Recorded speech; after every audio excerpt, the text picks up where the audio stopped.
But that's enough about me, because really this class is about you. And what I found is that most people, when looking for a laundromat, they want to know three things. First, how do you find one? Second, how do you know that the one you're looking at is worth pursuing? And thirdly, what do you do next? So, in our first hour tonight, we're going to spend some time talking about these three very important questions. In addition, we're also going to spend some time talking about the economic analysis of a store and whether it's better to build a new store or to buy one that's already existing and in operation. And that's where I want to start tonight because you first have to know what you want to do, whether you want to build a store or buy one. Then you can go out and do it. Now, before we jump into that, I have a quick housekeeping note here. When you think of a question, please either write it down or post it in the question section of the webinar. That way I can try and cover your question during the presentation or during the question and answer sections in between each little section that we do. Now, if I don't get to your question tonight, you can always email me the question and I'll try to cover it tomorrow. Also, when I do open it up for questions, please try to keep them on the topic we just discussed so that we can keep the class moving forward.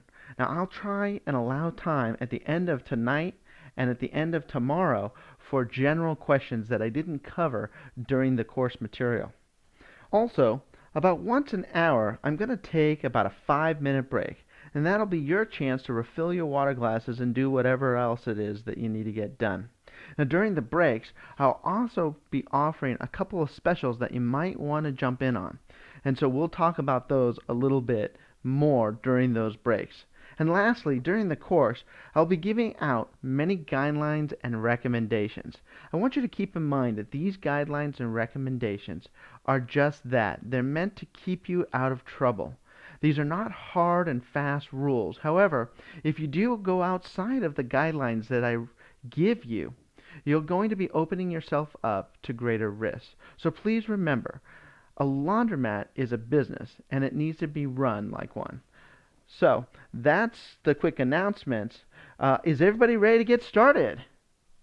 Yes. Okay, Yes. great. Then let's get started on the economic analysis of a store.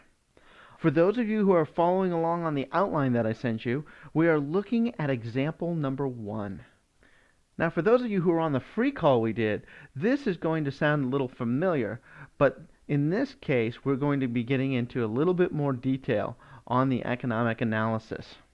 Now, you should all be able to hopefully see my screen, and for those of you who can't, try your best to follow along, and I will try and go slow. So let's walk through the income statement together. In the example, you will notice that there are three main types of income that is generated by a typical laundromat. They are wash and dry income, services income, and vending income. Now, the wash and dry income is the income generated by the laundry machines themselves. This is sometimes referred to as coin income. The wash and dry income for an average store is generally split between the washers and dryers, 66% for the washers and 33% for the dryers. So in other words, the wash income is about twice as much as the dry income. Now, this information is going to be particularly important for you when you try and verify how much income is generated by the wash and dry part of the business by performing a water analysis. Also, it's going to represent, in most cases, about 80% to 90% or more of the total income for the business. So the wash and dry income is by far the largest percentage of the revenue for a laundromat. Now, aside from wash and dry income, there are several types of ancillary services that you can find in laundromats, and they include drop-off wash and fold services, pickup and delivery wash and fold services, drop-off dry cleaning service, food services, say like coffee or a restaurant, and even tanning booth services, just to name a few. But the most common one by far is drop-off wash and fold service, sometimes called fluff and fold. The reason for this is that many laundromat owners work in the store as their full-time job. Once established, a drop-off wash and fold service business inside of a laundromat can easily generate an extra $500 to $2,000 a week in gross income for the owner. Now, if you hire someone to do the washing and folding, the average profit margin is around 50 to 60%. It's important that you find someone who you can trust because they're going to be handling cash. But this shouldn't be a problem if you have a good auditing system. And we'll talk more about that later. Here's an idea to consider. If you're looking to buy an existing store, try to find one without a wash and fold business. Why, you ask? Two reasons. First, if you're brand new to the laundry business, a store without a wash and fold business will be easier for you to run and take less of your time. And secondly, when you buy a store without a wash and fold business, you can always add one, which will increase the revenue, your profit, and your store's value. And I'll be telling you a little bit later how adding $1,000 a month in net revenue can add between $50,000 and $75,000 to the value of your business, not to mention putting the extra $1,000 a month of income in your pocket. The last type of income generally found in a coin laundry is called vending income, and this can include a soap and bleach dispenser, a laundry bag dispenser, food and drink vending machines, video games, an ATM machine. I love ATMs. Payphones, internet vending machines, and wireless internet Wi-Fi vending. You could have toys and sticker machines for kids, coin-operated massage chairs, water vending, video rental vending, and so on. Really, so here's the deal with vending machines. You have a captive audience for an hour or more in your store. People don't just want to leave their clothes unattended. So if you can give them something to do while they're waiting for their clothes to finish, they will pay for it. Vending machines are great because the only thing you have to do is to refill them when they get low and fix them when they break. These machines can also add quite a bit of money to the bottom line. The profit margins are around 50%. What's more, if you don't want to spend money to buy the machines yourself, you can always contact someone else to provide the games for you. Then you just split the revenue. The typical split is usually 50-50.